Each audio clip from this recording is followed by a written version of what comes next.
Une adolescente filme la scène. Elle vient de se faire agresser par l'homme à la casquette. Il m'a touché les fesses. Ses amis tentent de la défendre, jusqu'à ce qu'arrive un passant qui plaque à terre le suspect en attendant l'arrivée de la police. Merci. Quelques minutes plus tard.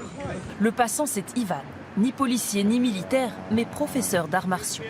Sur son trajet quotidien à Londres, il a décidé d'agir contre les agressions ou les vols.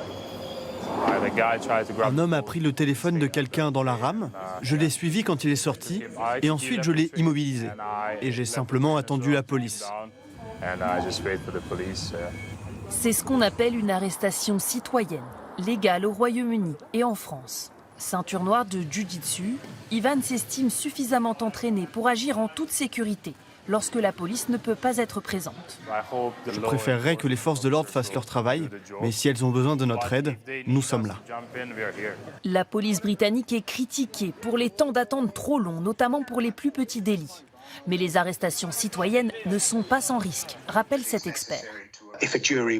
Si un jury décide que la personne que vous avez arrêtée n'a pas commis de vol, alors il n'y avait pas de base légale pour l'arrêter, puisqu'il n'y a pas eu de crime. Et à ce moment-là, même si vous aviez les meilleures intentions, vous pourriez vous-même être poursuivi en justice.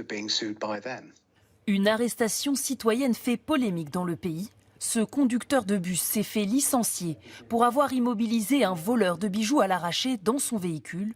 Plus de 100 000 Anglais le soutiennent.